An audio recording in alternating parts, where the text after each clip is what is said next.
Hello and welcome to Ask Me About K-Pop, the essential guide for recent converts and seasoned fans alike. My name is Shannon. And I'm Angelica.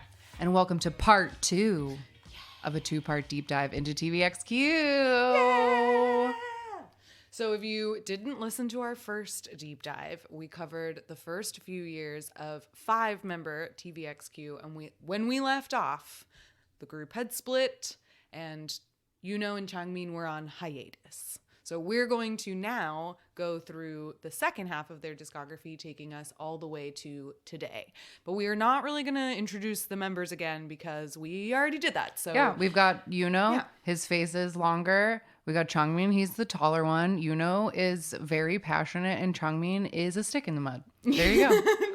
That's all you need to know about them. Yeah, pretty much. And if you want to know more and you didn't already listen to our first part, then please do. Yeah, you should go back. Mm-hmm. Listen in order. Exactly. All right. Ready to jump in? Yes. Okay. So our timeline begins August 21st, 2010. At the SM Town Live 10 World Tour, after months of inactivity, Yuno and Changmin debut as 2 at the opening show of the SM Town World Tour in Seoul, and they perform re-recorded versions of older songs, but they had slightly different set lists in every city. And apparently this first concert was 6 hours long. Holy crap. And that's the SM Town was the that? SM Town. Oh my God. They were just part of it because it's like the whole SM Town. 6-hour SM Town. What I wouldn't give. I know. Oh my God. But so this was like their re-emergence because as I said in the last episode, when the whole split happened, Yuno and Changmin made a statement each that was very like passive and like nice and just like, oh, I hope we can solve this quickly. Mm-hmm. And then they never said anything again. So this is the first time that we're seeing them and they kind of get like unveiled as 2. At the Madison Square Garden show, they performed The Way You Are and Neurotic, like a mashup, Maximum Before You Go, and Keep Your Head Down, which we'll talk more about in a minute. They had not been active in Korea since the beginning of the Neurotic tour, which was in February of 2009. And both Yuno and Changmin have since stated that they were very, very nervous after their first stage with just the 2 of them. They talk about it in the I Am documentary, how they thought of this as a re-debut for them as a group. And that they were both afraid that their fans had left them because as we talked about at the end of last episode, the fandom was deeply fractured. Yes. And being very mean to each other. So I'm sure they were also nervous if anyone was going to show up. Yeah, if anyone was going to show up here. And they, after their first like run through when it was just the 2 of them on the stage, they both didn't really think that they could do it. And they even briefly talked about having new members to like fill out the 5. But Lee Soo-man saw their test stage and said, no, like I think you should do it as just 2, like just give it a try. So the SM Town tour was kind of an experiment to see whether or not the 2 of them wanted to continue as 2. But the performances were really well received, so that encouraged Yuno and Changmin to stick together. And SM brought in a new line of producers to start working on the new album, like pretty much right away. In September of 2010, TVXQ Group, which is the Japanese label that TVXQ was originally under, they had, the last time we saw them, sided with JYJ in June of 2010, and they had closed out the 5-member contracts with Rhythm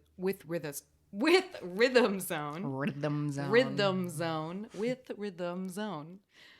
But just a few months later, they backtrack completely, drop JYJ, citing a conflict with their new company CJES or CJES, and TVXQ declares support for the remaining TVXQ members, and on November 24th, announce a new record contract with the 2 and Rhythm Zone's sister label, TVXQ Tracks. Well, isn't that interesting? Couldn't stay away. Yeah, couldn't stay away. They clearly bet on the wrong horse. I'm surprised they so quickly were like, we were wrong. Come back, please. We were wrong. They came back so fast, and there are different moments throughout the timeline where I'm like, oh, you guys were working hard to make this up to them. Like they really.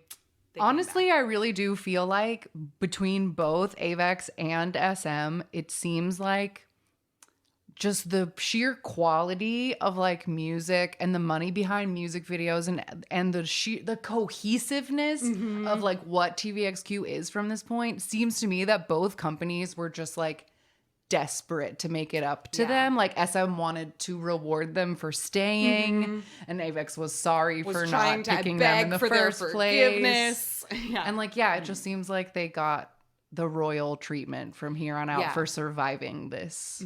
I totally agree. And I think that them thinking of this as a re-debut totally fits, because this really is a completely different era and chapter of the group. For sure. So on January 5th, 2011, this new era officially begins with their 5th album, Keep Your Head Down, and the title track of the same name.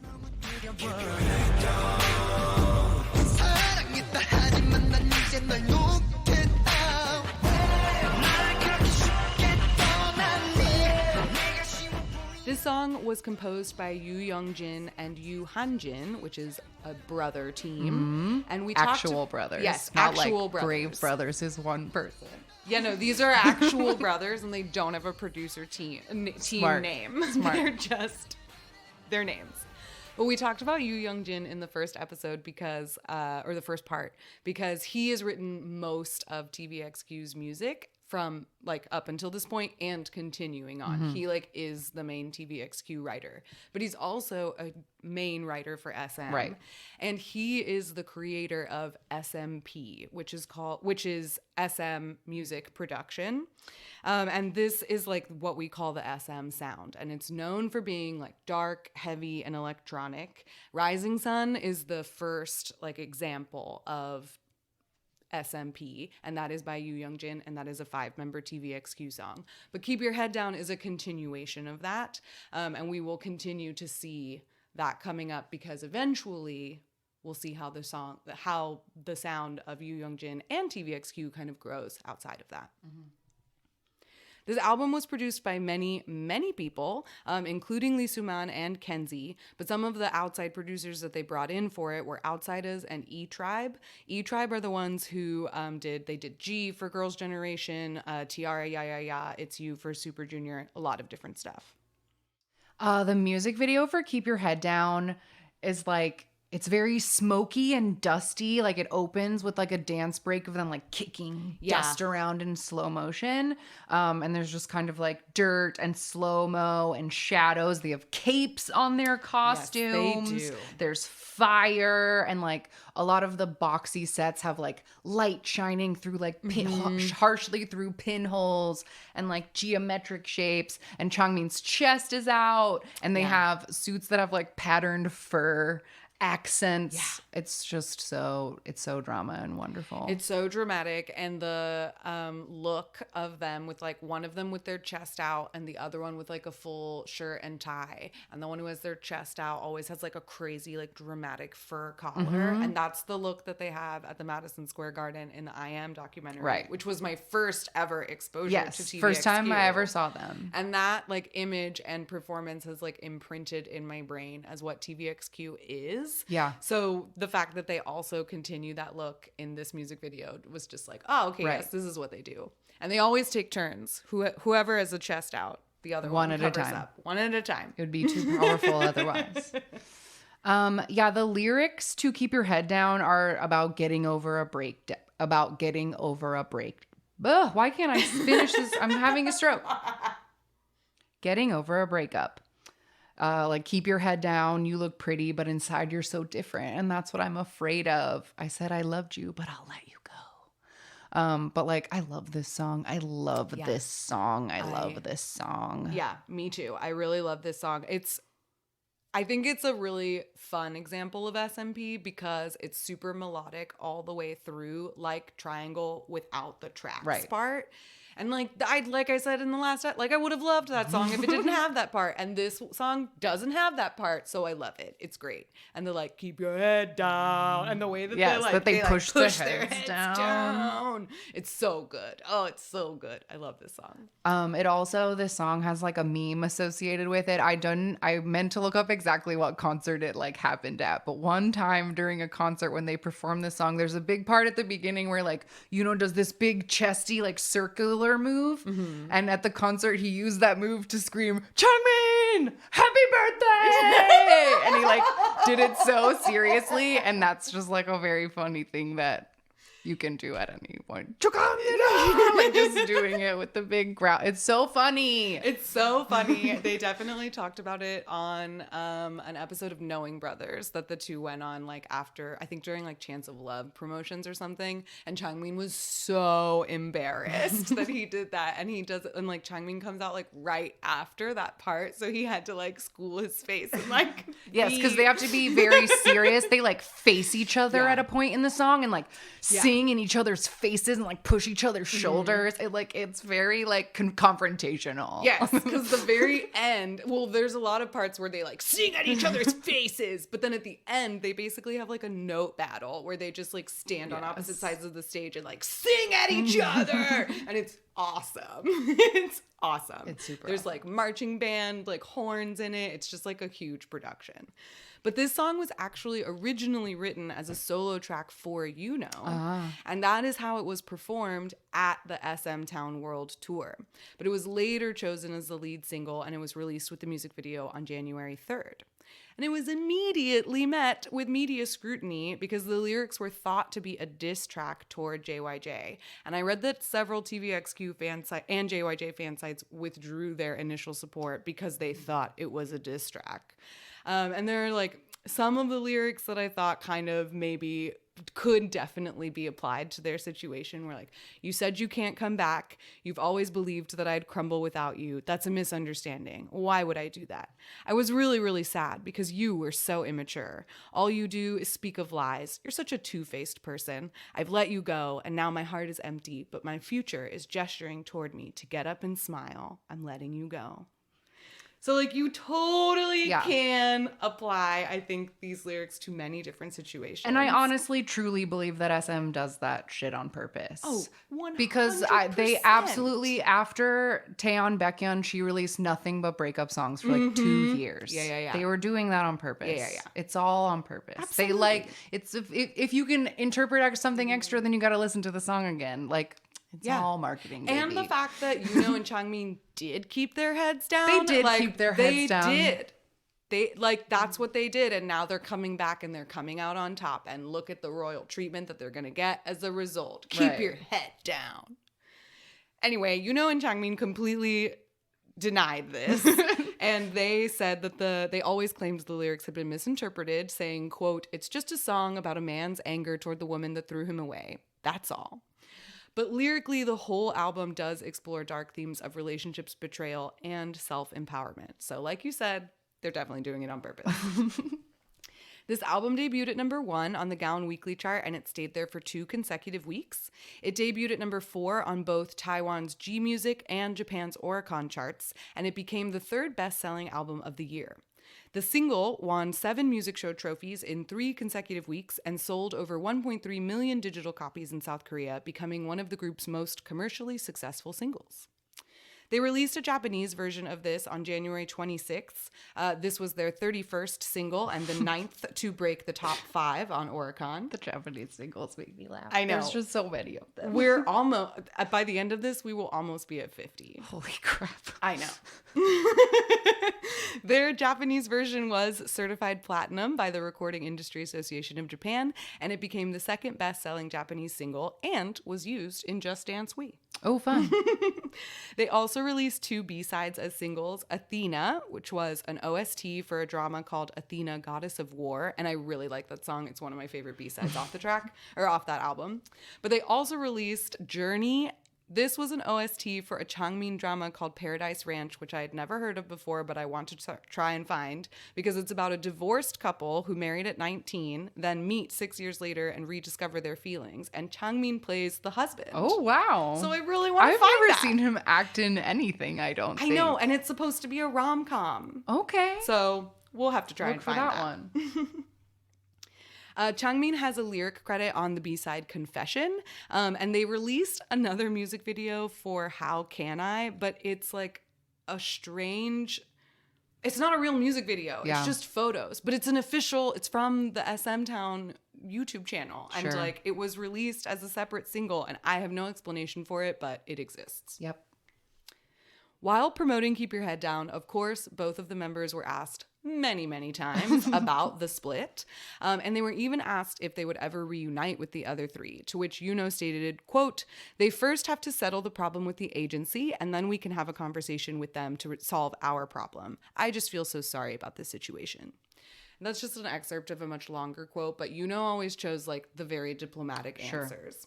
But Changmin, apparently somebody told him that there were comments by JYJ that they were and would be members of TVXQ. And in response to this, Changmin said, quote, "TVXQ was created by SM. Our 5 members had held activities pleasantly, receiving great love from our fans. 2 of us have never left the group, and we are still at our post. I think that it is contradictory that someone who had already left the group is saying that he's still one of the members." Wow. Which is true. It's true. Which is true. They're still at their post. I love that phrasing.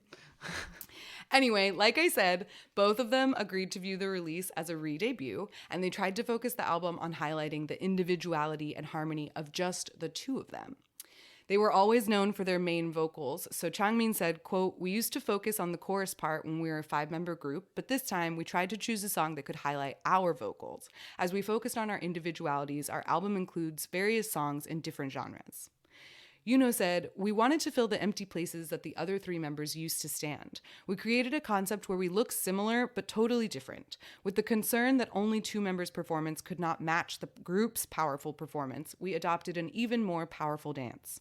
We wanted to shake off all those concerns of people about us who are continuing activities with just the 2 of us. We really did our best preparing for the new album not to disappoint ourselves. We came to understand each other like a married couple." Which I think is so true. That is definitely their relationship. Yeah. But I think that they did like, because the way that we were talking before we started recording about how like 2-member 2VXQ is very different and has like a different sound. And I think it is overall more cohesive. Yes. And like, the previous albums had usually this SMP title track and then a ton of beautiful like ballads and acapellas B-sides, and like gorgeous 5-part vocalists.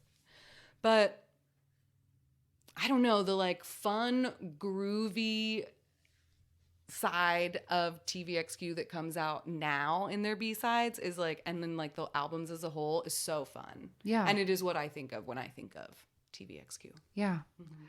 Them being a duo, there's just something about them being 2 people. And like it's rare in K-pop to only be 2 people, but like they are rare. So good at being 2 people. Like you don't need anyone else, and they're both really different from each other, but they complement each other super well. And yeah, I don't know. It just like works. It works so nicely.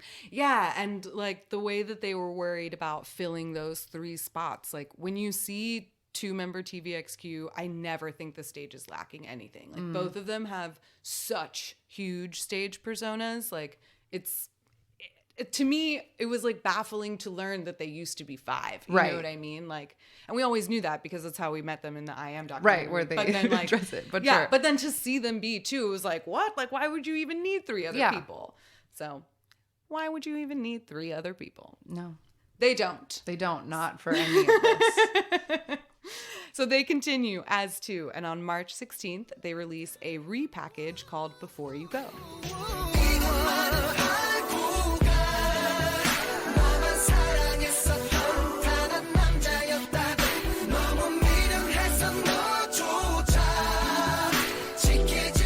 This song was also composed by Yoo Young-jin and Yoo Han-jin. I saw another source that credited Yoo Nam-young, but I couldn't find more than one. Yeah, So the music video, there's several music videos for this and we can talk about it, but the general shorter version is just basically an emotional singing duo singing really hard around traumatic events. Yes. There's like a plot line. There's a 16-minute version of this. It's a full drama, but the plot line appears to be that like Yuno and Changmin work for some kind of spy security firm of some sort. I know the whole plot. You know the whole plot? Please allow me to regale. Please, go ahead. Okay. So Changmin and these two actors, a guy and a girl, Chae Jong-yoon and a girl named Ara, they are childhood friends who came up in the police academy together, but they're morally questionable police officers because one of them is working for the mafia and he gets told to shoot one of the witnesses. So he snipes him from a roof, but he misses and he shoots Yuno in the leg. And then he shoots again and Changmin sees him and suspects that it's him. So then he confronts him and he's like, "You shot Yuno, like our friendship is dead, you mean nothing to me." And the guy is like, "No, you can't, like, you don't understand." Because what Changmin doesn't know is that he's being like blackmailed or something. He has to take care of his like little sister or something. And the mafia boss is forcing him to be a mole. Blah. Yuno finds out because he sees security footage that confirms that it's the guy, the friend, who shot him. And he chooses to delete it because he says, my friend must have a reason and he doesn't want him to get into trouble. But then the mafia boss tells the crooked cop that he has to kill Changmin, and he gives him a secret message in a book, which cracks. And he knows, oh no, he's going to have to kill Changmin. And then there's an epic battle, and the crooked cop dies. No, the crooked cop doesn't die. The reason he has to kill Changmin is because the mafia boss has kidnapped his sister. And the sister gets shot and dies. Oh, no. And that's how the music video ends. Oh, no. Well, I also saw that this also got folded into a continued, are they still taking pot shots at JYJ? I found an article about the music video, and some of the comments were like, that part where Yuno screams like, but he was my friend! And that they were all like thinking that this friend betrayal plotline is another part of the friend betrayal. Because they were betrayed by their friends. It is another betrayal plot. But anyway, around all of this, they are also wearing white suits and doing like the thrustiest, rolliest, like fucking choreo. And this song is a banger. Oh my God. I love it. I need someone to explain to me why this plot of a music video was attributed to this song. Because it's literally like so sexy, groovy R&B. Like it's so good. And the dance version of them just doing it in the all white suits is like so sexy and good. And like, why? Well, why? I mean, the lyrics to this song are like it is just like a slow jam, but it's very, very self-pitying. The chorus is, just know before you go that I'm an idiot scumbag who couldn't protect you. And you're making a good choice by leaving me. It's like very like, you got to get away from me. Like, so I don't know if that's why they decided to go with mafia plotline, but I guess the crooked cop is the one who's like, I'm terrible. No, you should just leave me. Meh, I don't know. I don't know. But it's such a good groovy song. It is. It's really good. This repackage debuted at #1 on the Gaon and Hanteo real-time charts within the first hour of its release. And it won 2 music shows, The Music Trend and Music Bank. There were 3 new tracks on it, all of which were remixes of Before You Go. One of which is a monologue version where they just like speak, hey girl, and they like talk for a really long time. And honestly, I really, really, really like that version. It's very good. And then there's an instrumental as well. I also found an article that in August, like several months after this album came out, it got added to a banned albums list because of the long music video for, quote, promoting violence and gambling. And SM submitted evidence to refute it. I couldn't find any article if they ever got it lifted, but that meant that for August, until they got it figured, they had to put stickers on, like parental stickers on the album, because that's what happens with bands. Which is very interesting that they got flagged for that, because TVXQ, gambling is like a common motif for them. And so like just keep that in mind, because it's going to come back up a lot. Their next release, they went back to Japan. So in July, on July 20th, they released their 32nd Japanese single called Superstar. This debuted at #1 on the Billboard Japan Hot 100 and #2 on the Oricon Weekly, #1 on the Daily. And it was certified gold within the first week. It was originally written with English lyrics and is called Everyday Superstar. And this is a song that is recorded by the Irish pop duo Jedward. Oh my God, Jedward! Yeah. I know. What a throwback. So Jedward released the song Everyday Superstar, which is an English version of Superstar, on their second album called Victory. The lyrics are completely different in meaning aside from the use of the word superstar. And after the release, TVXQ toured with Avex's A Nation Summer Concert from July to August. They performed as the closing act for the Tokyo Stop, which made them the first foreign artists to close the festival and broke Ayumi Hamasaki's record of closing the show 8 years in a row. Wow. Avex was really trying to apologize. Yeah, clearly. On September 28th, they released their fifth Japanese album called Tone, and the pre-release single of this was called B-U-T, spelled B, period, U, period, T, parentheses, B-U-T, like the word beauty. Got it.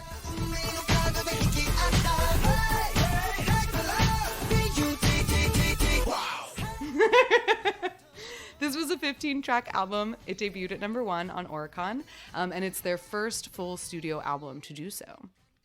It surpassed their previous 5-member album with over 200,000 copies sold in the first week, making TVXQ the second overseas artist to ever do so, and beating the sales of the previous record holder, who was Bon Jovi, from their 2000 album Crash. Wow. Yeah.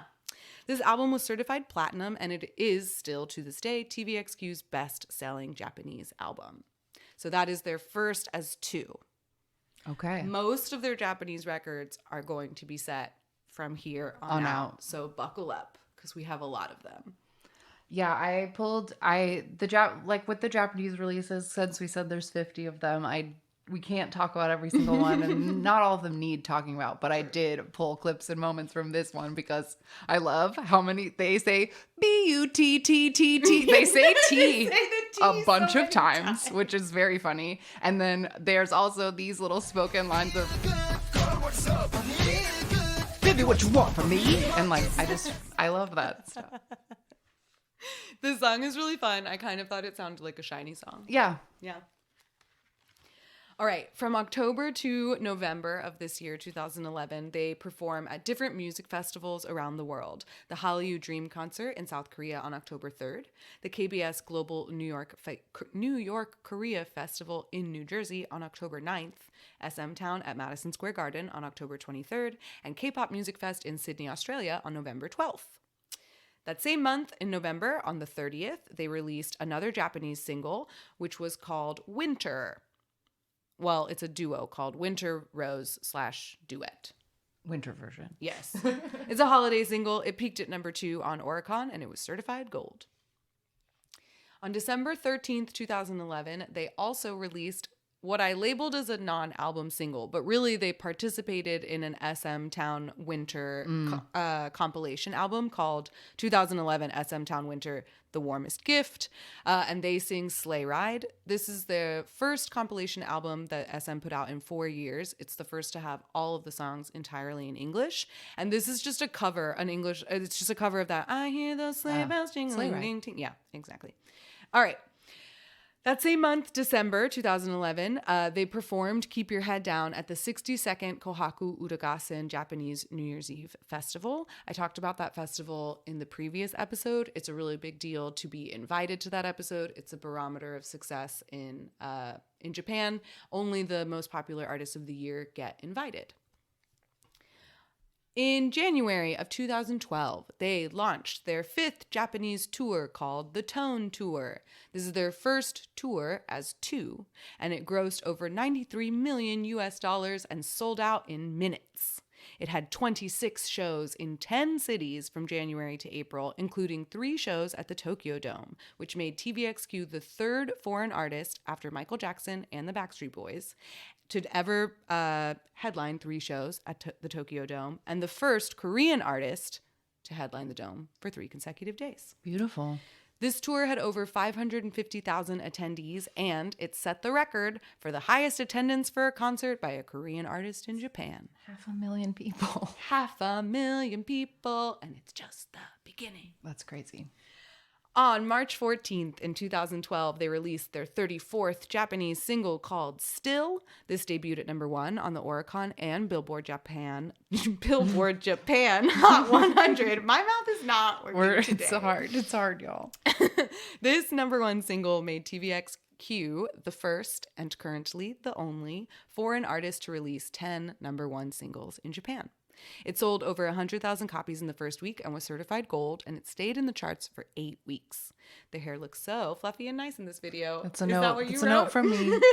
Just a note that it's just like the music video is just them like walking slowly singing this ballad in like a house in different coats and things. A cafe. But they both have like fluffy perms and like lots of hair, and they look so cute. That was also my note. Like blonde, and Changmin has like a shorter version of the Rachel. It looks really cute. From June to July, they went on a fan meet tour called The Mission. And this was a fan meet tour in Japan. It was a fan meet with over 100,000 fans over 4 days in Saitama and Kobe, which was the largest fan club event by a Hallyu group in Japan and the first fan event that they held in more than 3.5 years. Well, good. I'm glad 100,000 people showed up after all that time. Yep. Their fans were still there. They were worried. They were. And 100,000 people came. On July 11th, 2012, they released their 35th Japanese single called Android. This debuted at number 1 on the Oricon Weekly and Daily Singles charts. It sold over 98,000 copies in the first day. Wow. And over 150,000 in the first week and was certified gold. The sales pushed their total single sales in Japan to be over 3.1 million, which broke a 10-year, 10-month record that was held by the Carpenters for the highest single sales of any international artist in Japan. The other artists in this top 5 include the Bee Gees, Simon and Garfunkel, and the Beatles. TVXQ! What they're company. Better than the Beatles! You heard it here first, y'all! This single also broke their own record of being the first international artist to top the Oricon chart 11 times. And my notes after watching this one were just like, I was overwhelmed by how strong their aesthetic is. Yes. And that this Japanese comeback like directly leads into the next Korean comeback, and then they start to like go together. Yes. Which is fascinating because I feel like never do K-pop and J-pop like releases. They're so usually true. super different or kind of weird or whatever, but like they get so goddamn cohesive from this point, and they have like a color scheme and a look, and the way that their box videos are geometric, and like I don't know, they have there's a thing that looks like TVXQ now. Totally. They have like a music video formula, and they have like a silhouette that they stick to, and it's really good. This song I thought felt way more K-pop than most of their other Japanese singles, and I think that you're right that we're gonna see a lot more like meshing from here on out. My other note for this song, and like listen to both and tell me if you think I'm right, but I think this song sounds exactly like Shiny Picasso. There's the part that's like in the pre-chorus. Yes. Yeah, I agree. So leading into their next Korean comeback, on September 24th, 2012, they released their 6th Korean album, Catch Me, with the title track of the same name. And we are going to save this sound clip for the very end because Catch Me is their most watched music video of 2 people. So we're going to watch that at the end. This song, another perfect example of SMP. This is composed again by Yoo Young-jin and his brother, Yoo Han-jin.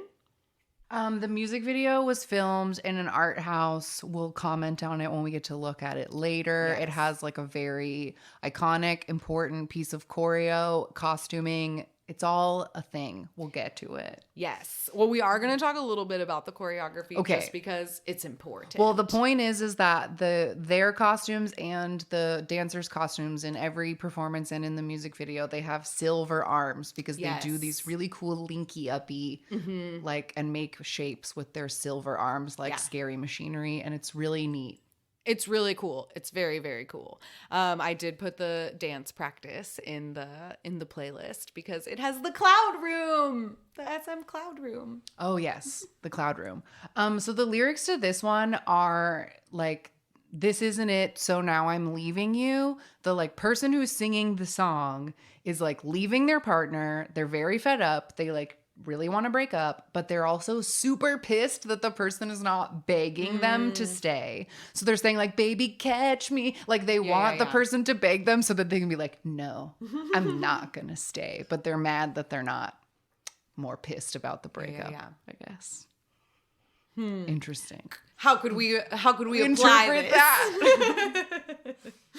This album went to number 1 on Gown for 3 consecutive weeks and became the third best-selling album of the year. It also won Gown's Album of the Year for the 4th quarter. The single itself peaked at number 16 and 25 on Billboard Korea Hot 100. So the single itself didn't actually do as well as some of their other singles, but the album still went to number 1. So this choreography is important to talk about because it is done by Tony Testa. He has choreographed for Michael Jackson and Janet Jackson, and he's also responsible for many, many, many super, super, super iconic SM dances, such as Sherlock and Dreamgirl and Everybody and Wolf and Lionheart and more. Wow. He said that the choreography was inspired by the Avengers, and in Korea, it's known as the Hulk dance. Okay. Because of that that part where they do the smashes. When they do the smashes at the beginning. And he actually tested 4 different versions of the choreography, but ultimately used a combination of all 4. I found this quote from him about choreographing it, and I thought it was funny because this is like, well, let me say it first. Okay. The beat was 2 places at once. On one end, it was this really hard-hitting, heavy dubstep, and then it would just flip on a dime into this light, piano-tingled floating verse and chorus. So I was like constantly at war with myself, trying to figure out how I was going to make this song come to life conceptually. And I find that quote so funny, coming from a man who has choreographed so much for SM, because that literally is That's what K-pop, it is. and That's it is what it is. SMP, and like, you obviously aren't thrown by this because you do this very well and this is your job. But I like wonder what it was about this song in particular that made that more challenging. I don't know. Or maybe this was like no. Well, Sherlock is the only thing on this list that predates it. So I guess maybe this is the one that helped him figure it out. And then he was able to create all these other ones after it. Well, regardless, he did a good job. The choreography is very, very well known. Critics described the title track as being nostalgic, and they highly praised this superhuman choreography, especially the fact that the two were able to sing live beautifully while doing it. There is also a Changmin lyric credit on the B-side, I Swear, off of this album. Good job, Changmin. Good job. Yeah, they really don't. We always note like when they get involved. And in Changmin, like never. Like, well, actually, no, he does have some, but mostly on his like raps and stuff, the way that like Mino always has the credits on the raps. But Changmin has every once in a while. They didn't seem to want to get that involved, I suppose. Or maybe they got involved in different ways. I don't know. With like the aesthetic and the choices of songs. I don't know. All right. Anyway, November 2012, they went on their 4th world tour called Catch Me, the Live World Tour. This had 8 shows in 6 countries, and this was the first time that it included the US and Chile. This tour lasted from November to July and had 76,000 attendees. There was also one canceled show in Lima, Peru, which was canceled due to technical issues pertaining to the concert, such as problems with the band and equipment. Oh, no. But I don't know what that means. I could not find any details. That seems like a very vague reason to cancel. But regardless, during this tour, shortly after it launched on November 26, 2012, they released a repackage of Catch Me called Humanoids with a title track of the same name.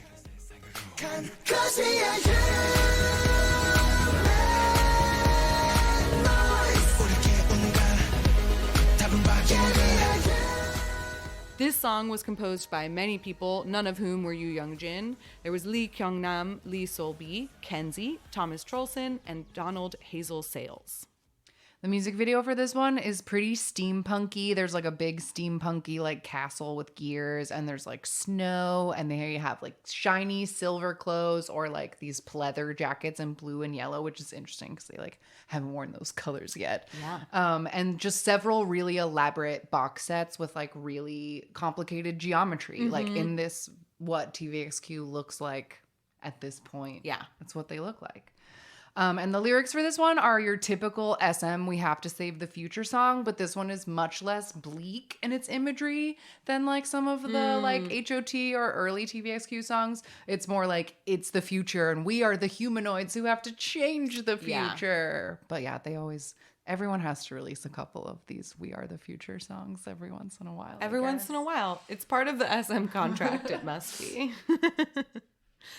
This album had 2 new tracks, the title one and another one called Here I Stand. It debuted at number 1 on Gaon and at the Hanteo charts. It stayed there for 3 weeks, and the single itself peaked at 31, which is their lowest in a while. So their repackages are not doing so well. But the choreography was done by an Emmy Award-winning team called Nappy Tabs, which is a combination of their names, I think Napoleon and like Tabitha or something. In the U.S., they're known for like So You Think You Can Dance and things like that. But they also have a long history of working with SM. They choreographed for Boa's movie Make Your Move. Which has a cameo in. He sure does. A dance cameo in. Yeah. They did Girls' Generation, I Got a Boy, Boa's Kiss My Lips, EXO, Call Me Baby, Monster. So great. An SM staple, perhaps starting here. November 28th, 2012 was the day that the lawsuit between JOIJ and SM was finally settled. It had been 3 years since they'd started it, and there was a lot of back and forth. We talked about it in the contract dispute episode. But at this point, it's finally over. It's finally over. And you know what's interesting? What? They're going to stop making songs about being betrayed. Oh, is that true? Yeah. At least in Korea, they definitely are. That is true. Huh. Interesting. How funny. That is really funny. But I learned that Korean TVXQ fans call November 28th Dongbokjeol. And like, I couldn't figure out what that might be like portmanteau for. Bok means like luck and happiness. So it's got to be something like it's a new good day. And they like celebrate it as a semi-anniversary. Like it was a real reset day of like, it's all clear. Everything's fine now with our 2. Yeah. We're going our separate ways. On March 6th, 2013, they released their 6th Japanese album, Time. The title track of this was a Japanese version of Catch Me called Catch Me If You Wanna, and it was released on January 16th as their 36th single, which made them the first and only foreign artist to have 12 number ones and was certified gold in the first week. Time is a 12-track album that debuted at number 1 on Oricon, and it is their fastest-selling album to date, over 150,000 sales in the first day and over 250,000 in the first week. It was the 4th best-selling album of the year in Japan, and they released 4 different versions of it. Dang. That same month, in March 2013, they were also invited to be a part of a TRF tribute album in Japan, which is a tribute album to a Japanese pop group celebrating their 20th anniversary. They were the only Korean artist to feature on the album, and they covered a song called Survival Dance, No, No, Cry More. I didn't listen to it. I don't know what it sounds like. In April of 2013, they launched their 6th Japanese tour called the Time Tour. So it goes with the album. 18 shows in 7 cities from April to August, 890,000 attendees. This makes them the first K-pop artist and 4th foreign artist to ever do a 5-dome tour. Wow. They're killing it. This is it, the coveted 5-dome tour. Other artists who have done this are Bon Jovi, the Eagles, and Billy Joel. And that's it. They're the first, at least at this point. At this point. Here in 2013. It's not the same. Yes. In 2013, this is what it was. Okay. They're also, at this point, the first foreign musical act to headline Nissan Stadium and the first foreign artist to bring in an audience of over 850,000. This broke their previous tour, Tones, record for the highest grossing concert and made over $100 million US. On June 12, 2013, they released their 37th Japanese single called Ocean. It debuted at #1 on the Oricon Daily and sold over 100,000 copies in the second day, certified gold, and charted for over 9 months. Oh my God. It was also used as the June monthly theme song for 5 different Japanese variety shows. Wow. At the same time. And I just left a note that there's a part in this music video that I actually screamed out loud because they both looked so hot. It like knocked me over. They're just like walking around like a beach, and there's a part like, and it was really early in the music video, and I was like, oh my God, they're so beautiful. And then later on I saw they were wearing mandals, and it was like a little bit ruined. The song also starts with Uka Chaka, Hola, give me beat. Yeah, that too. And there's a shot of gratuitous boobs. Right at the beginning. Just like a headless torso of a woman in a bikini in like a shower. And I was like, what? We don't usually do that for TVXQ. But it happened. Also, this music video is worth noting because one of the effects is that there will be a freeze frame of them like jumping. Right, and then they jump walk into the frame and jump into right. Yeah, it's great. I love it. All right, September 4th. Same year, 2013, they released 38th Japanese single called Scream. This debuted at #2 on Oricon and the Billboard Japan Hot 100 and was used as the theme song for a Japanese horror film called Sadako 3D 2. Yeah, very spooky vibes. It's like very the spooky. most spooky vibes they've done maybe ever. Like, I think the music video is like straight up in a graveyard, and they're like, yeah. And I don't know if the music video has scenes from the movie, but part of it is like not TVXQ, and it's like a guy being chased by a woman with like an axe. So I don't know. Horror concept. Yeah, horror. On November 7th, they released their 39th Japanese single called Very Merry Christmas. It debuted at #2 on Oricon, #3 on Billboard Japan Hot 100, and was certified gold for over 100,000 copies sold in 1 week. And my note for this one is that these people in the music video are not having Merry Christmases, and there's only half a music video. Because this is one of those times where the Japanese company, instead of releasing a 6-minute music video, released a like 1.5-minute music video. And it's clearly like a dad who's working too hard, so his daughter is alone, and like a girl who's broken. It's like all these people who are having bad Christmases. I think towards the end of the video, they will eventually like find their family and have nice Christmases. But the part that's uploaded is just the part where they're not having a Merry Christmas yet. We'll just have to assume that they eventually have a Merry Christmas. Yeah. December 26th of this year, 2013, is their 10th anniversary, the 10th anniversary of 5-member TVXQ debut.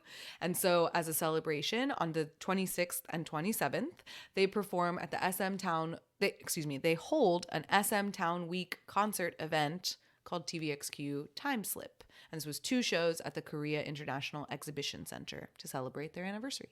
Beautiful. January 6th of 2014, they released their 7th Korean album called Tense. And this time, the title track is called Something.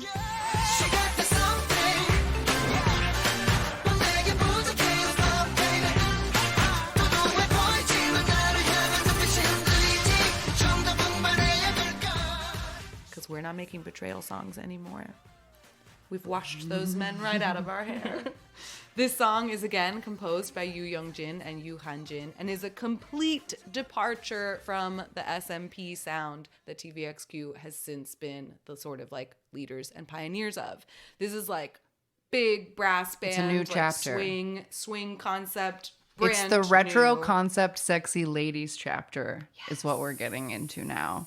And for the very first time, they're like smiling and flirting and winking at the camera, and it's too much to handle. It's too much. So the music video for this one, Yuno and Changmin are covered in fake tattoos, hands, necks, just covered in them. And then it makes all these statues like wake up. Yeah. And they conjure them microphones. And this dance has props. They like make bass strings and they dance around them. I love prop dances. And yeah, this is the retro songs and sexy ladies era of TVXQ. And I think they should have just kissed all those girls. There's literally a part where Yuno and a girl's mouth are separated only by his finger going, shh. Yes. And it's so good. And Changmin like almost kisses like 4 women. Yeah. Because they're so up on them. They should have just kissed them all. Changmin is on a couch with like 4 ladies draped all around them. Like part of the like to the beat, Yuno and Changmin at different points like finger walk up someone's neck and up someone's thigh. And like it's so sexy, slutty, flirty, and fun. And like this like is TVXQ to me. All of my notes are in all caps because I like lost it just rewatching this music video. I don't know at what point in my fandom I found this, but when I did, I like lost my mind. And this like imprinted upon me, and like this is TVXQ to me. Everything about it. In particular, the sexy, fun lady dances. And like, I don't know. It was just something about it almost feels like, no, I think I talk about that a little. I made a note later of like how much the touching just feels like defiant of like, yeah, what are you going to do? Get mad about it? Like, yeah. I totally totally get what you mean. Because there's a defiance to it. And the lyrics to Something are pure arrogance. Capital A, arrogance. The lyrics are basically, everyone wants me. I'm so hot. Why the fuck do you think you're special? Like they say, she's got that something, like, but not you don't. And it would be better if you would stop trying so hard, because it's like very unattractive how hard you're trying to get me, because I'm so used to getting so much attention. Like it's so arrogant. It is meant to be about a narcissistic protagonist. For sure. But it is really great. Like the choreo with all of the like, with the strings and the everything, and like, oh, it must be seen. You have to watch it. You have to watch it. Yeah. You have to watch it. Agreed. This album debuted at number 1 on Gaon Albums. It was the 4th best-selling album of the year. It debuted at number 4 on Oricon, which made it TVXQ's 2nd Korean album to enter the chart's top 5. And it was number 1 on iTunes in Japan and Vietnam, as well as in the top 10 for 7 other countries. It was number 2 on the Billboard US World. And the single peaked at number 4 on Gaon, number 7 on Billboard Korea Hot 100, and won 7 music shows. Wow. Yeah. So it was a very popular and successful song all around the world. It was promoted as their 10th anniversary album. And on their actual debut day, December 26th, they released a 16-second teaser for the music video on TV, which I had never heard about, that they like aired it as a commercial like throughout the day. And pre-orders reportedly were sold out by December 31st, just a few days later. And SM allegedly spent over 160 million won on the promotions of this album. Yeah, see, royal treatment. Yeah, royal treatment, baby. 10th anniversary. They were done with legal fees from those other guys. And they didn't have XL1s quite yet. Yeah. So they had money to throw around. And they threw it at TVXQ. Well deserved. This album is critically acclaimed for its cohesive sound. It experiments with R&B, pop, neo-soul, with swing and big band influences. Some critics described the album as being less powerful because of the use of more acoustic instruments versus the electronic sound, but they said it in a good way. Like it's less intense, but it's fun. Yeah. And critics seem to generally agree that this was the best album to date. We haven't really talked about like B-sides as we've gone through the albums, but honestly, like everything from Keep Your Head, like all of their albums are filled with very good B-sides. Songs, yeah. Like I tried to just keep track by like liking them on Spotify, and then I looked at them and I was like, oh, you just liked just all all of of it. You just did all of them. That doesn't help you at all. But even Changmin stated at the Time Slip concerts that he was the proudest of this album so far, and he has a lyric credit on the song Rise. Yeah, I guess I could keep screaming about this one, but I won't. Okay. February It's just good. 5th. Listen to it, okay? It's just really good, okay? All right. February 5th, 2014, 40th Japanese single called Hide and Seek. This was released as a double A-side with a Japanese version of Something. But a music video for Hide and Seek doesn't exist. I don't know. I couldn't find one. It debuted at number 2 on the Oricon and Billboard Japan Hot 100 and was certified gold. And Hide and Seek was used as the theme for the Japanese drama called Team Batista 4. They got a lot of theme songs. That's a way to. That's a lot good. of theme songs. Yeah. February 27th, 2014, they released a repackage of their Korean album, Something. The repackage is called Spellbound, with a title of the same name.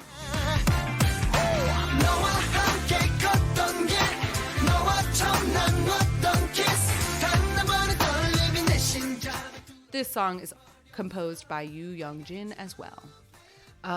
This music video continues our aesthetic from last time and maybe like turns it up a little more. We've got gambling, more props, more ladies. Again, a gambling. Like it starts out with them playing poker, and like one of my favorite parts of the choreo is when, like at the beginning when they're sitting at the table and they place their bets. 3 female dancers, they're the ones who like puppeteer Yuno's arm to like put the hand out or whatever. It's really good. It's so good. Really good. And the music and the choreography is like really dynamic, and that it like it's kind of like a EXO growl, and that it like goes around in a circle. It's like not all facing forward. It like swoops around kind of a lot. Yes, and the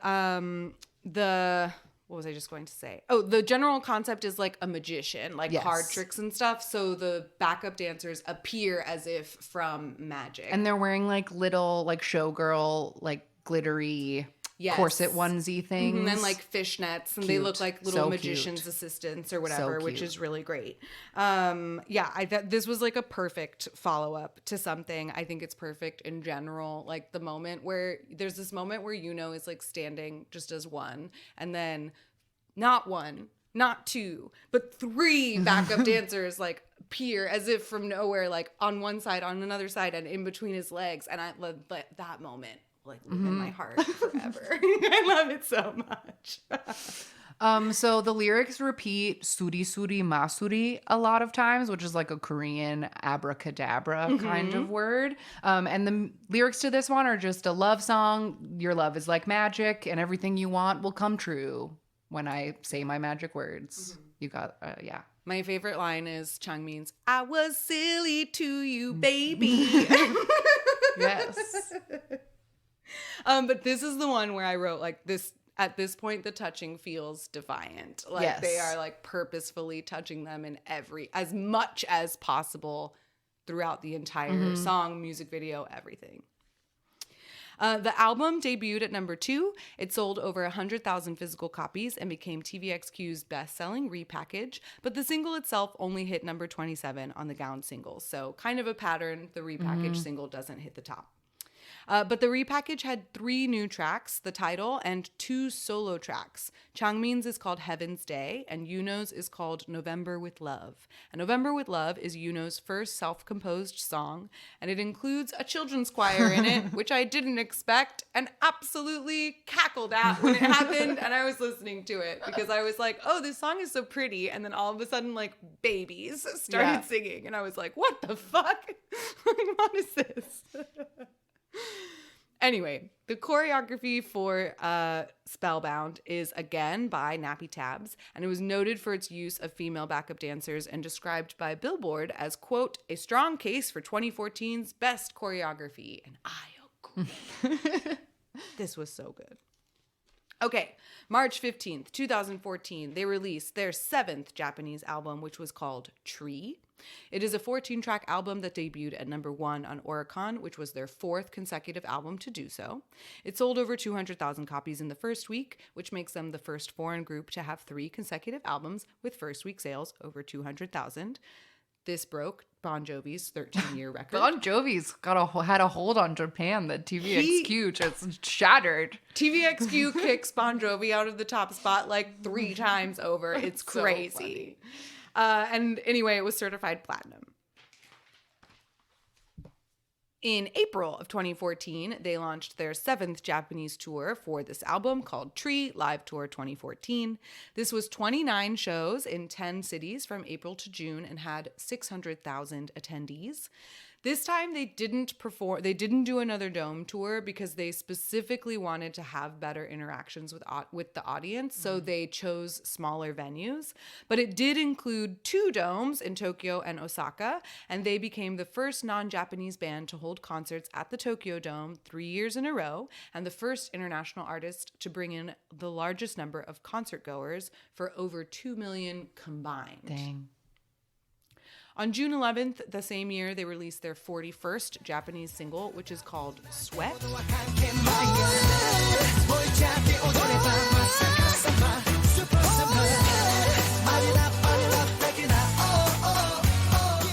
It debuted at number 2 on Oricon, number 1 on Billboard Japan Hot 100, and was certified gold. The song isn't particularly important, but it is a bop. It is a bop. This was a double A-side, and Answer, the other song that was released with this, was used as a theme song for the crime drama Hard Nut. Hard nut to crack. Yes. But I just think But that's still, really it is funny. When you cut the rest of this sentence off, it is pretty funny. I mean, come on. I was giggling about that for like 5 minutes earlier. All right, November 5th. Same year, 42nd Japanese single called Time Works Wonders debuted at number 2 on Oricon. It was number 1 by day 3. Yeah, I was about to be like, wait, Yeah. not a debut. It's not number 1. But it went to number 1. Okay, it got there. By It got day there. 3. It got there. All right. And it was number 1 on the Billboard Japan Hot 100 for 4 consecutive weeks. It was certified gold. And this made Toho Shinki the best-selling foreign act in Japan of all time. They've done it. They've smashed you, Beatles, Bon Jovi, Suck it, Carpenters, Bon Jovi. whoever else. Weird note for me, this song is very nice, but I laughed at the music video because one of the main set pieces of the music video is, and Changmin like singing at each other really hard in the middle of like a circle of chairs, and it looks like an AA meeting got out and everyone is gone and they're just like singing in the middle of the circle. I don't know. It just like, it was a funny image, but they also had good hair in that video too. My note is that the hair is really good. But the song is really nice. Yeah. I liked it. December 2014, they go on their 5th world tour called TVXQ Special Live Tour T-Story. But the I and O in T-Story are a 1 and a 0 for 10 years. Yeah. I see. This was 10 shows in 4 countries from December to June. It had 97, so December 2014 to June 2015, 97,000 attendees, and it was a continuation of the 10th anniversary celebration. So the set list was like greatest hits. Cool. It wasn't just a newest album. I feel like there's a couple of like live albums where that's how SM has replaced as many songs as they can on Superstar. Yes. Superstar SM, the tippy tap music game. For like old TVXQ songs, they have like live versions of them doing old songs so that it can only be the 2. They don't want the 5. They don't use those recordings anymore. TVXQ has re-recorded many of their original songs. At the 2 encore shows in Seoul, Donghae and Yeonhyuk from Super Junior joined Changmin for a special stage on the first day, and Xiumin Chen and Baekhyun before they were CBXK. What? Too many acronyms. I know, it's hard. Before they were CBX, they were guest performers for the second show. The final encore performance of this tour was also broadcast live at the SM COEX in Seoul, and Studio Coast in Tokyo, and it sold over 100,000 tickets, which made around $4 million US dollars. Dang. The film of the concert continued to screen at the COEX and was eventually turned into a hologram concert for their 12th anniversary. R.I.P. COEX R.I.P. Hologram Theater. We need it back. It was truly a gem. Like, if it never exists again, what a missed opportunity. I Because, like, know. I would still pay to see this concert. I remember now. we saw Yeah. a trailer for this one Yes. when we were sitting there waiting for Yes. our musical. They played the 12. Yes. And if I lived in Seoul, I would have seen every single thing. Like that girl I who would have sat gone there next on to my us. lunch breaks. She went there Yes. every week. Yes. I would have done that too. Dreams. Dreams. She was living her best life. All right. December 17th, they released their 8th Japanese album, which was called With. This one actually had new title tracks that breaks the mold of their usual Japanese Albums release being pattern. compilations. Yeah. Spinning and Chandelier are the two tracks that were used to promote this album. It was a 14-track album that debuted at number 1 on Oricon and Billboard Japan. Sold over 200,000 copies in the first week and was certified platinum. It made TVXQ the first foreign artists to top the Oricon albums chart 4 times in a row, and the first to have 4 consecutive albums to sell over 200,000 in the first week. They are now, at this point, the third international music act to have 5 number 1 albums in Japan. They are after Simon and Garfunkel and Bon Jovi. But they're coming for you, Bon Jovi. On December 26th, 2014, I just wrote this down because I think it's worth noting, Madame Tussauds wax figures unveiled in Shanghai for their 11th anniversary. Fun. Mm-hmm. True Immortalized celebrity forever in status. wax. Yeah. February 2015 now, they launched their 8th Japanese tour called With Live Tour 2015. 16 shows in 5 cities from February to April. Over 750,000 attendees. This is their second 5-dome tour. And it celebrated their 10th anniversary of their Japanese debut. Originally, it was just 12 dates, but they added more due to high demand. Wow. The same month that this tour was launched, on February 25th, they released their 43rd Japanese single, which is called Sakura Michi. It was promoted as the 10th anniversary single for their Japanese debut and peaked at number 2 on Oricon and the Billboard Japan Hot 100, certified gold. It wouldn't be them if it wasn't. It wouldn't. In April and June of 2015, SM announces their upcoming enlistments. Oh, man. Dun, dun, dun.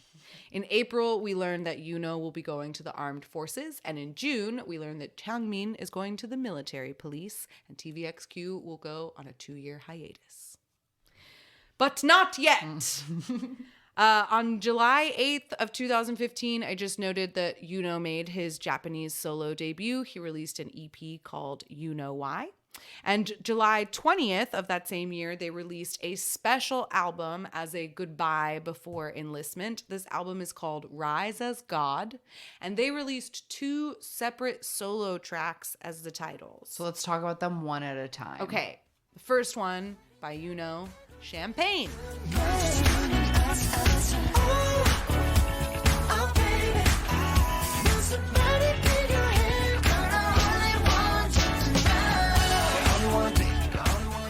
This song is composed by Baek Gumin, Lee Soo-jung, August Rigo, Peter Tambakis, and Ryan Jun.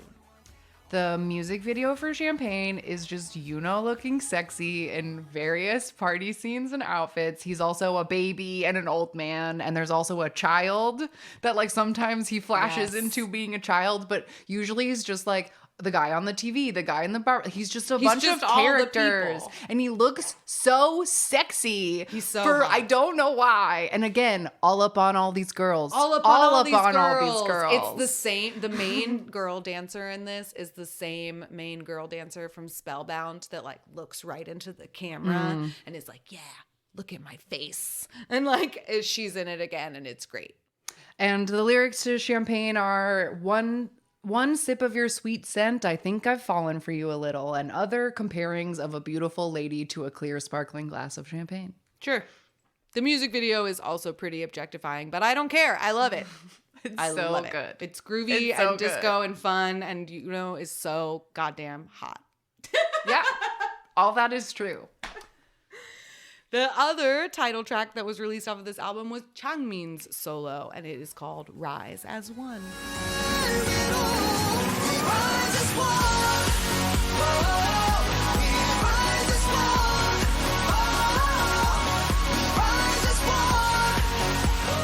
This song was composed by Kim Yeon-jun, Tobias Gad, Artie, Joshua Kumbi, Afshin, Jessica Sanchez, Nolan Sipe, Flashfinger, Koo King, and Vac. That's so many people. So many people. So the music video for Rise as One, as far as I could interpret, TVXQ are laying on like glass coffins that are full of plants, and there's like a weird flickering TV between them. And then you see like two children in a like overgrown apocalypse forest abandoned building, and they're like looking at the wonders of the trees and the world and like being children. And like I don't know, it just has like a very abstract like just kind of poetic something. Something is don't happening. know. I literally just because TVXQ, aside from that like one quick shot, are not in the music video at all. Like my only note is two little boys and some butterflies. Like, because that's just what it is. But the lyrics to oh no, I didn't write them down. Oops. The dawn is still blue. The stars are shining on the path that I walked on. We'll rise as one. We'll rise as one. Under the eastern sky, I'll leave it under my feet. We'll rise as one. We'll rise as one. So I don't know. I guess just a nice standard overcoming your battles and such. The two members chose their own solos to release because it was their goodbye gift before enlisting. And Changmin's is meant to represent their journey through the years. But wanted to leave his fans with something fun. So that's what his choice was. The album debuted at number 1 on Gown, their 4th consecutive album to do so, but it only sold 30,000 physical copies in the first week, making it their lowest opening week sales since Triangle. Neither of the singles charted in Korea, but they did top China's Baidu King weekly charts at numbers 1 and 2, respectively. On July 21st of 2015, enlists. November 18th, 2015, Changmin makes his Japanese solo debut with an EP called Close to You. And the very next day, he says goodbye and he enlists. So then, 2-year hiatus. Flash forward, 2016. They're in the army. 2017, April 20th, 2017. Gets out of the army. August 18th, 2017. Changmin gets out of the military police, and they immediately go back to work. There is a press conference in Seoul 3 days after Changmin is discharged to welcome them, just generally to return back to the music industry. Hey, you're back. Mm-hmm. This press conference was followed by 2 more in Tokyo and Hong Kong, where the duo announced an upcoming concert event and an album. The concert event happened in September, and it was called TVXQ Special Comeback Live, Your Present. It was 3 shows in Seoul and Macau from September to October. On October 15th, 2017, they released a Japanese compilation album called Fine Collection Begin Again. It was a 14-track album that debuted at number 1 on Oricon and Billboard Japan. It featured mostly songs that were released since 2011, with the exception of Rising Sun, Why Did I Fall in Love with You, and Bolero, which they re-recorded because those are 5-member songs. Exactly. Okay.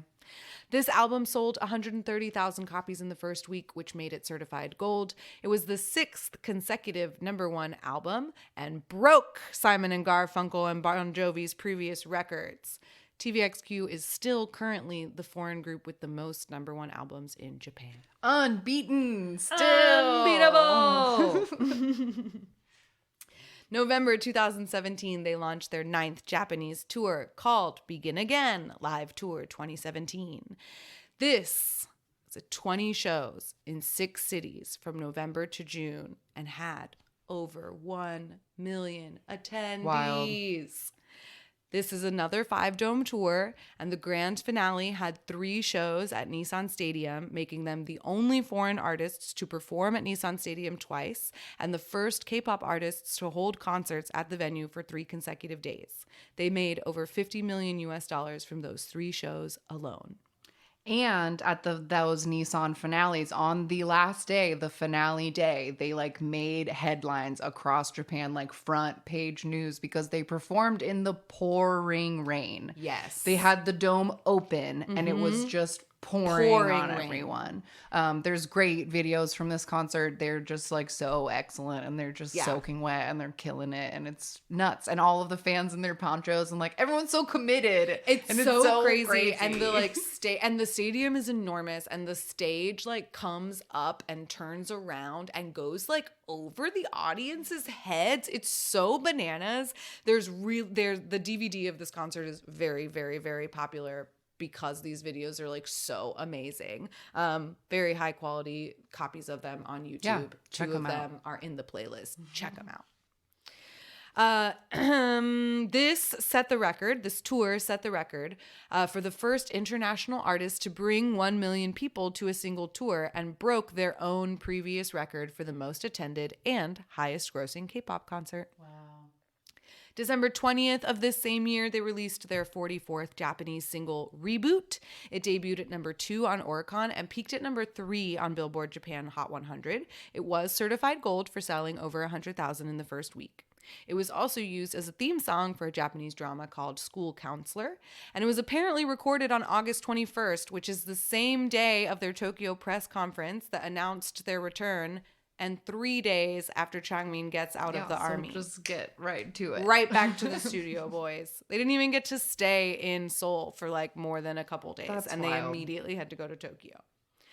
February of 2018, both Yuno and Changmin renew their contracts with SM and subsequently Avex Trax.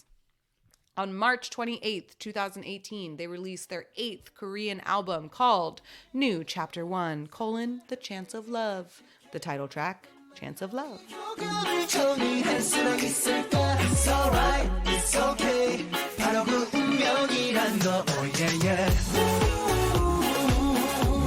This was composed by Yu Young-jin, Jihad Ramuni, Lorenzo Fragola, and Harris.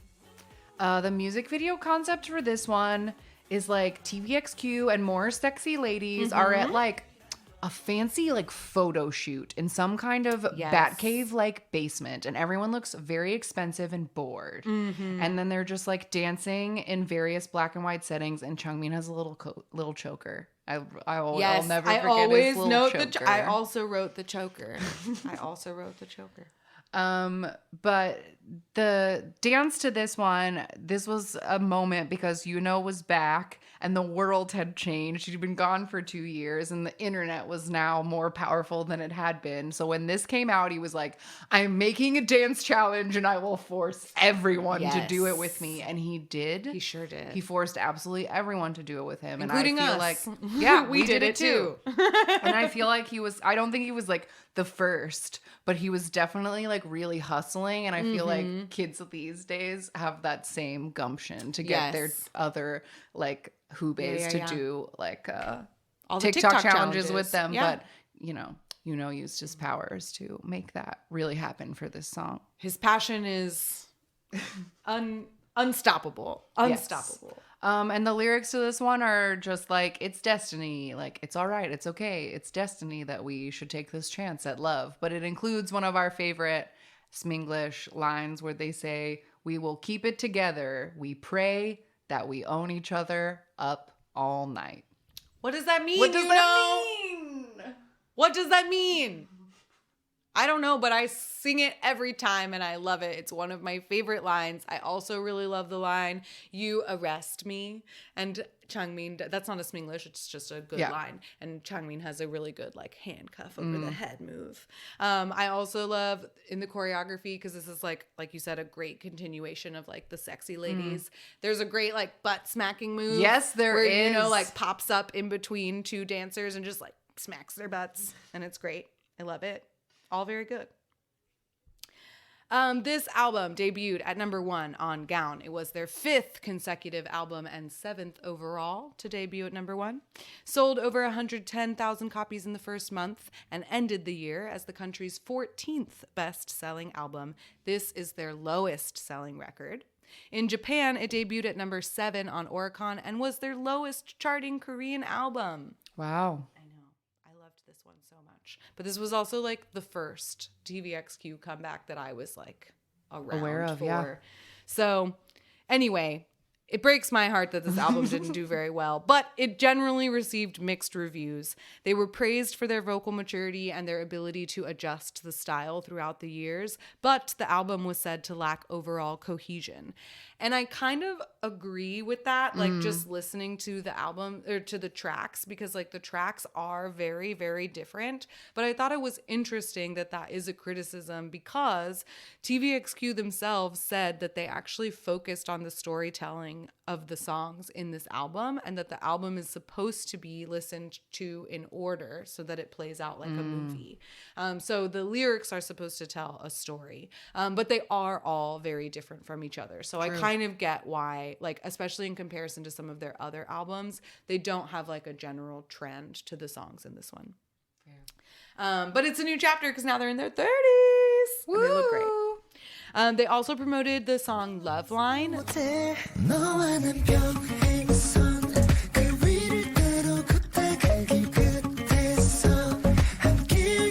There is a music video for this. They performed it on music shows. It's very good. It's a perfect alarm song. Yes. If you need a K-pop song to use it as an alarm, it starts so good for that. And the music video has a shirt that dances by itself. Yeah. I always like the dancing shirt. And blonde, my beloved. He looks so beautiful. And he was never blonde again. Not like that. Not like that. Not like that. That music video also gets a lot of white points pants. Nice. Changmin has a lyric credit on this album for the song Sun and Rain. Which is a really good song. It is a very good song. And it's the last one, so yeah, it must be. That's the end of the story. I get it. All right. In May of 2018, they launched their 6th world tour called Circle #Welcome. This was 10 shows in 5 countries from May 2018 to September 2019, and it had 88,000 attendees. On July 25th of the same year, they released their 46th Japanese single called Road. It debuted at number 2 on Oricon and peaked at number 2 on the Billboard Japan Hot 100. It was certified gold for selling over 100,000 in the first month, but sold only 86,000 in the first week, which is their lowest first week sales since Survivor in 2009. Wow. Having a little bit of a dip.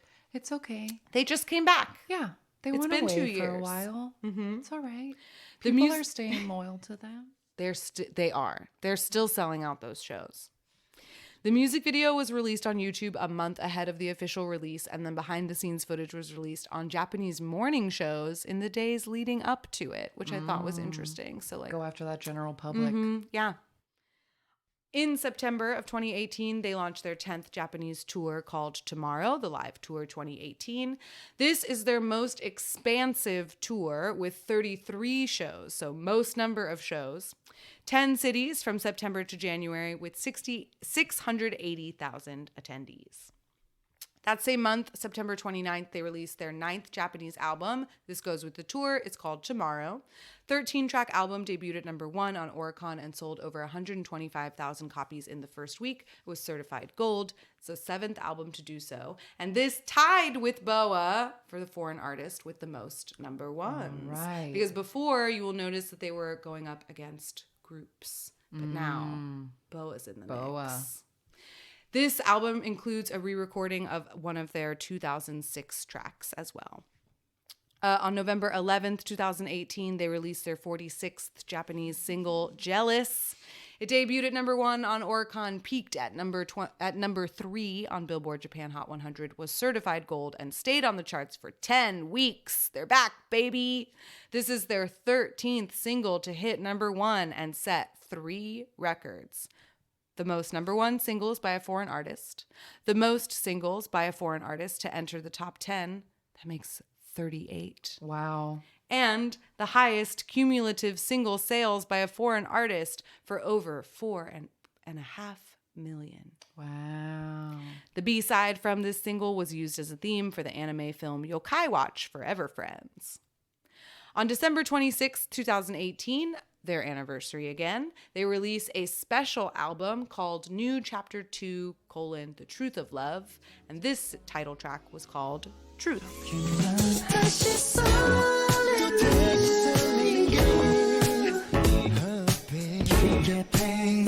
This song was composed by Kyung Jin Hee of Jam Factory, Thomas Tolson, and Jacob Luttrell. The music video for this one has the choreo is a symmetrical dance that sort of is meant to be interpreted like a dance battle. But the music video has them on rainy streets and in a flooded bedroom and a flooded car. Like they're sitting in like 3 feet of water and also like dancing, and there's umbrellas and phone booths, and they have mustard yellow outfits. And like, I feel like they hadn't worn yellow. It was very interesting. Like yellow outfits. And that gorgeous green leather jacket that Yuno has on. But yeah, the way that it's filmed where like, so each one of them has like a street scene or whatever. And like Changmin will be like dancing and like looking directly at the camera, and then it like cuts to a different set where Yuno is dancing and looking directly at the camera. So that's supposed to be the like battle. Yes. And the lyrics to this one are just about the truth of the pain of relationships. Like, I know so well that it hurts when you break up, but I'm doing it again with someone else. Oof. Like, it's just about like, this is probably gonna, like, I know now that like girls break your heart, but I'm gonna try it again anyway. And that's the truth. All right. That's the truth. This album debuted at number 2 on Gaon. This broke their number 1 streak. So this is the first album in a while to not debut at number 1. It went to number 12 on Oricon, but it did debut at number 1 on iTunes in 7 countries: Japan, Indonesia, Thailand, Vietnam, Singapore, Saudi Arabia, and the UAE. It also peaked at number 2 in Taiwan, Hong Kong, and Malaysia. It was their 15th anniversary album, so it's not technically an official studio release. It has only 7 tracks with 2 solos. Yuno's City Lights also features Taeyong. And it was not promoted on music shows, but they did perform Truth at the NBC End of the Year Music Festival. Changmin has 2 lyric credits on this little EP, Jelly Love and Beautiful Stranger. Jelly Love! I love Jelly Love! That's such a good song. May 3rd, 2019, Yuno makes his Korean solo debut with the EP True Colors. July 31st, 2019, they released their 47th Japanese single called Hot, Hot, Hot.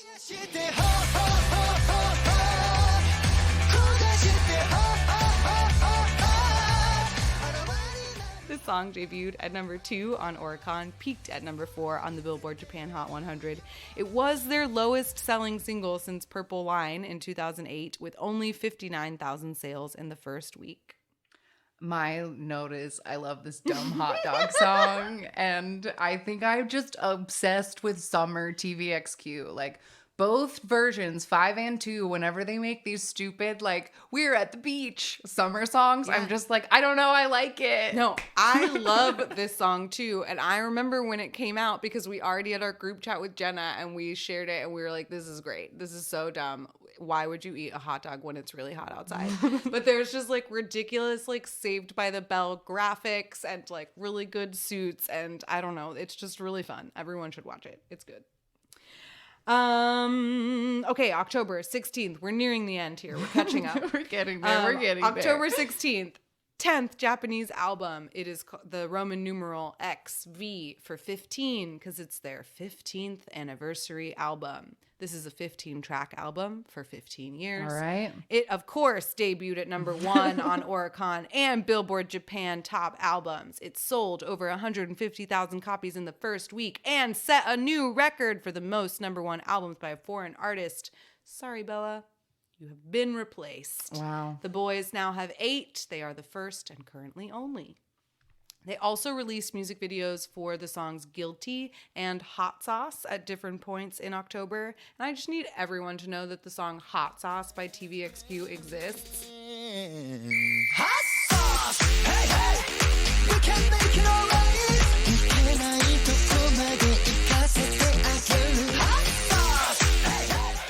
Because it's one of my favorite fucking songs of theirs. Ira, why is this such a weird, perfect banger? It's so good. Fun. It's so groovy, funky fun. And they look I love it. Very sexy in their crushed velvet jackets. Yeah, it's just great. Like, the whistle is good. The choreo is fun. The velvet is good. The hey, hey is good. Like, it's all good.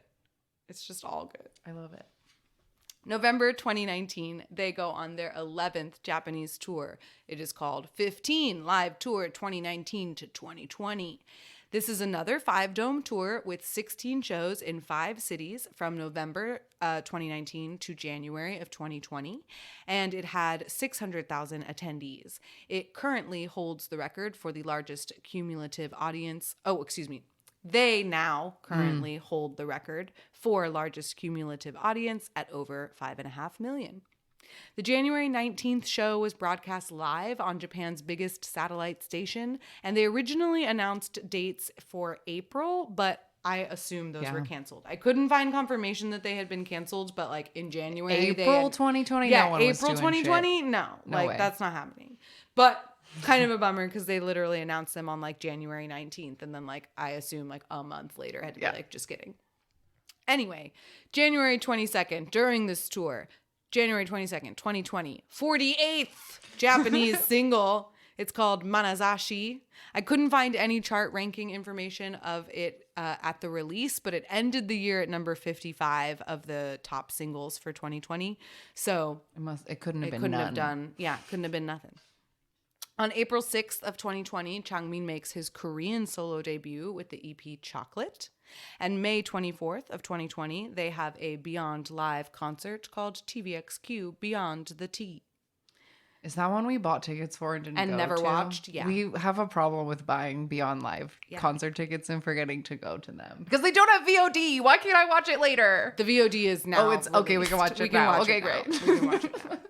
So that's waiting for us. Okay, perfect. On October 25th of this same year, 2020, Changmin gets married in a private ceremony to a non-celebrity woman.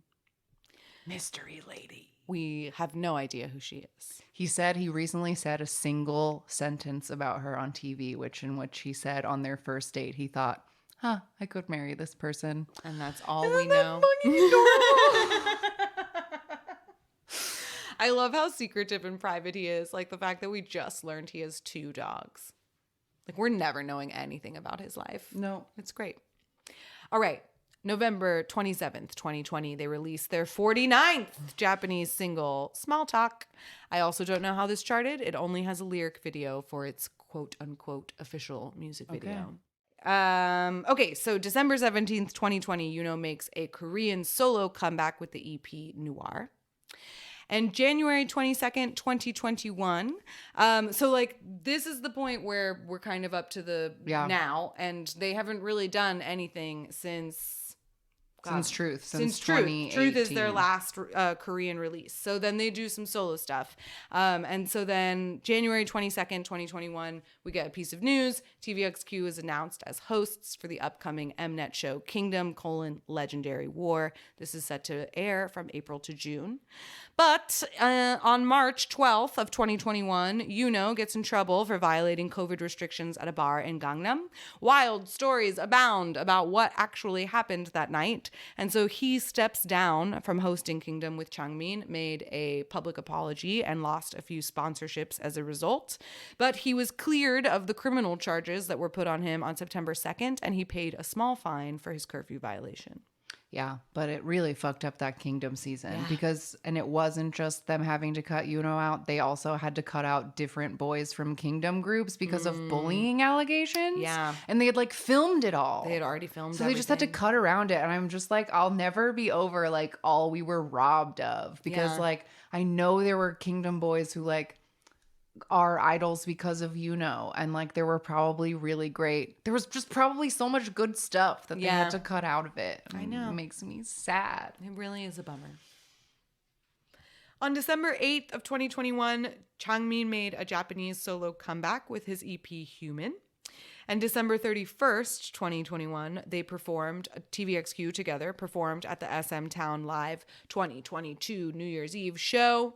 The VCR hinted at a 2022 comeback, but literally all it said was TVXQ 2022, so we have no actual information about it. It was so good, though, to see them. They were at the Kwangya show so many times. They, like, opened it. Yeah. And they got to have a whole, like, spy montage with Mino. There was just so much TVXQ, and it was great because I hadn't seen them in, what felt like 10 million years. I know. They're, like, as soon as the pandemic started, I feel like they just like they quarantined and they stayed the fuck away. Like we just like they didn't do anything. It's not true. They did solo stuff, but still, whatever. Truth feels like a very, very, very long time ago. It was. When I got to that point in the timeline and then saw that there was no more, I was like, what has been happening? Yeah, I know. What have they been doing? Solo stuff. Because even this year, January 13th, 2022, Changmin released a Korean solo comeback with the EP Devil. And on February 9th, which is the day this episode comes out, will put out his Japanese solo comeback EP, You Go Ahead.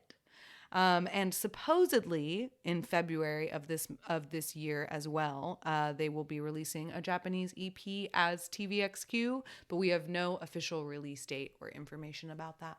All right. So TBD. So that's where we are. TBD BXQ.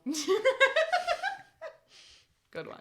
But that catches us up. That's it. We did it. We're here. They're still doing it. They're still doing it. And honestly, I feel like because I felt like such like a pressure to be like, oh, we got to get through all this information because it's so much. But I could like wax poetic about every single one of their Korean albums, to be quite honest. Mm-hmm. They're all really, really, really good. And I highly recommend all of them.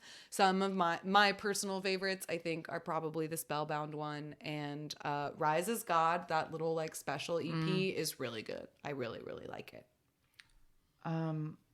Yeah, I don't know. They're just so great. I love that they're two people. I think it makes them so special. Yeah. I think it makes like watching them really interesting because like, I mean, obviously half of the fun of like a boy group is that there's a bunch of members and you like get to pick favorites or whatever. We can't look at them all at once, but when there's two people, you like can. That's you like true. can appreciate like all that they are in just one look. Mm-hmm. And like, I don't know, I just think they're so special and they're like very clearly their own thing. And we were like texting about it earlier this week when we were watching videos that like there is something like silly about TVXQ. Mm-hmm. And like the choreography that they do is arguably very silly. And like Yuno's weird rap voice that he puts on sometimes is very silly. But the way that they commit to it is like why they are icons. Mm-hmm.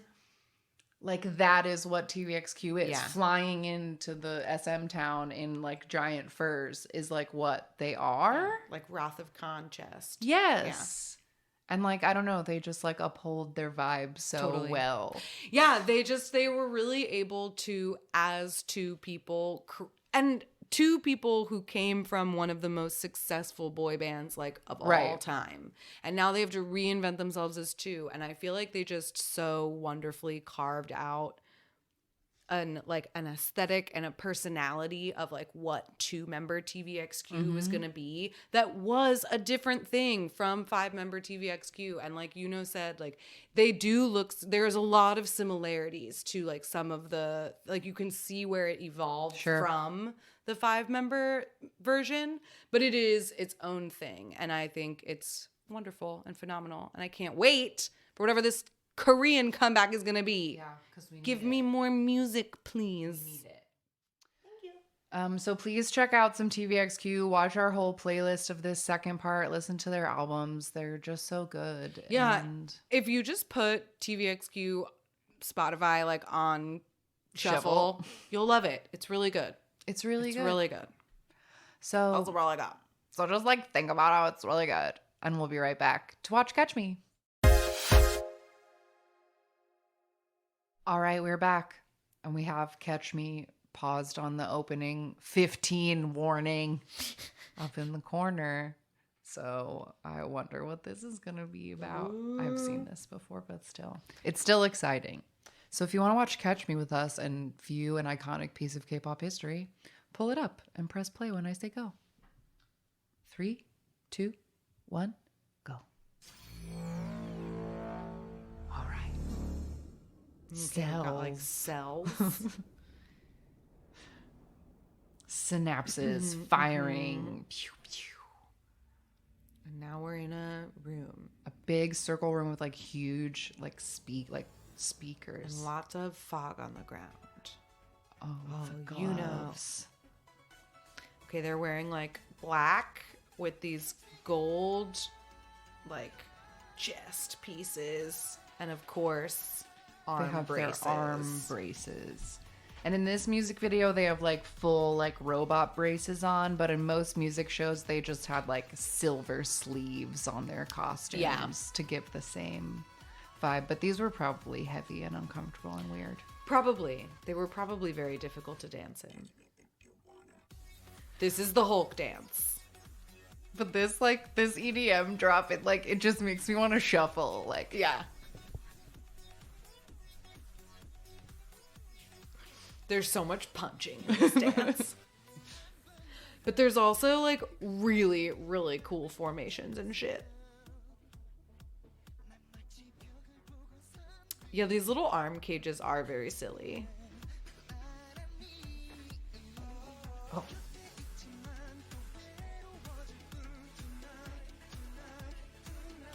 And I love the way that they will like make one of them disappear. Like Yuno is like hidden among all the backup dancers, and Changmin like appears out of it.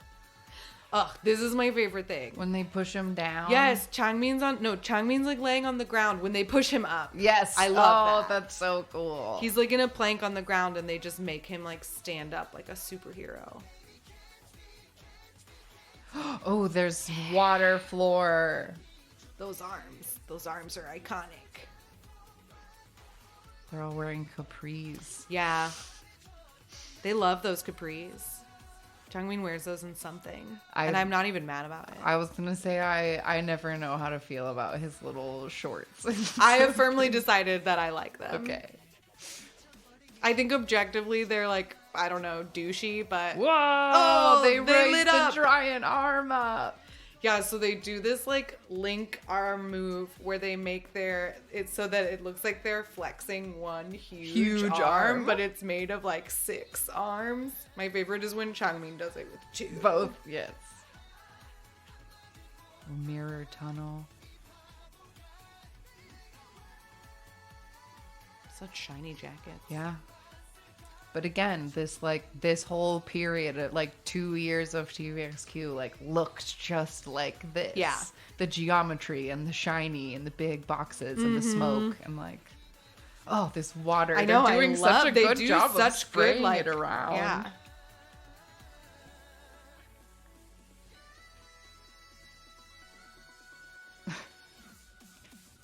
It is really freaking amazing to watch the live performances of this, though, because they do sing live. Yeah, 2 arms. And then I take turns being in the front. Here it is. Flex with all of them! But, their live vocals are so solid when they're doing all of this crazy shit.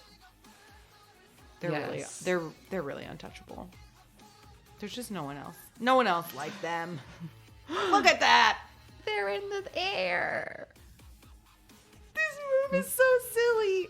They do have silly choreo. But they commit to it and they insist that it's cool because they are cool. Exactly. But honestly, the TVXQ cheese factor is my favorite thing about them. That's one of the reasons I love Champagne so much. Yeah. One of my notes was at his cheesiest is one of my favorite things. And it is. I never get tired of it. And the showmanship of them. Yes. That's why I love Something so much, because it's such a theatrical song. But they are very theatrical in general. There's a reason Changmin starred in School Oz. Oh, I have seen him act before. How could I forget? How could you forget? Catch me if you wanna. Super punch into dust. Ooh, amazing. Wow. Amazing. Amazing. TVXQ. Well, it's recommendation time, and I think that we both truly just want to recommend this whole chunk of the discography. It's just really good. Truly just put a playlist on. It's really hard. Good. It's really, really hard for me to pick something to recommend because I love so so many of their songs. But I didn't think about anything else as far as like a video clip or something to share. Well, I will recommend then some slightly old content, because in this pandemic era, they have been laying low for the most part. But they did a show back in 2018 or 2019 called 72 Hours. It's a 30-episode show. Most of the episodes are 15 minutes. So it's like it's not that many episodes all when you spread it out. Anyway, the premise of this one is that for 72 hours, they each took a job that was not being an idol. Oh, yeah, that was so fun. And worked at a elementary school and had to be like teacher, and then Changmin went and worked in a really fancy restaurant. Yeah. And they both, it's like funny, and they both get real humbled by their real jobs.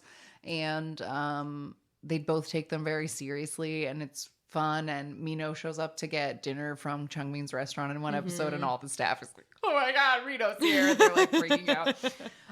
But it was just like really good and fun, and a nice like insight into both of their personalities. And for similar reasons, I would recommend any episodes of I Live Alone. I was literally just going to say my recommendation is the TVXQ I Live Alone episodes, because the very first one I think that they're on, the first one that we watched where we like see in his like insanely decorated house, and he like wakes up every morning and does like a concert for his stuffed animals, which he's gotten all from fans. I was just like, this man is so strange and eccentric, and Changmin lives in like him. and Changmin lives in like a future house, like one of those houses from those fake TikTok Instagram ads where people have all the like gadgets. He lives in one of those houses.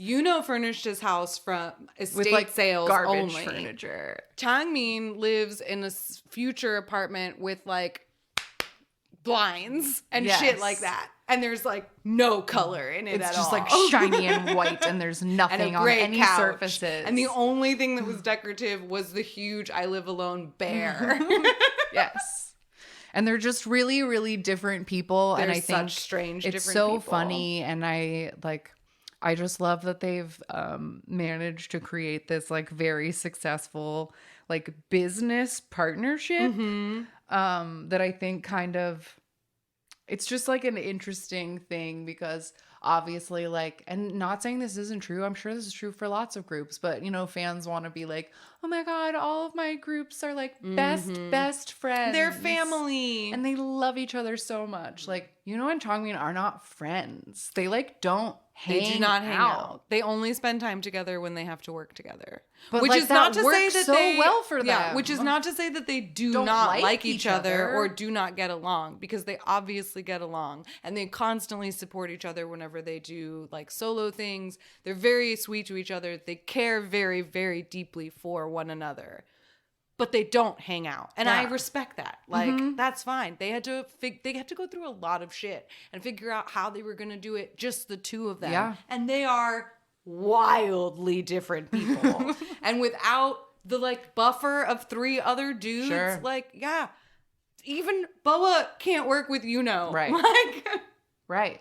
So I don't know. Whatever they do, they make it work. Yeah, and I just think that they're magical. They've really figured something magical. out, and I think it's so cool how they carry it, just the two of them, and that they've made it work, and that that their Japanese fans are so like love them so much, and like that their popularity in Japan like is kind of it's unmatched. It's unmatched. Literally is. They break so many records, and the only people who break their records are themselves.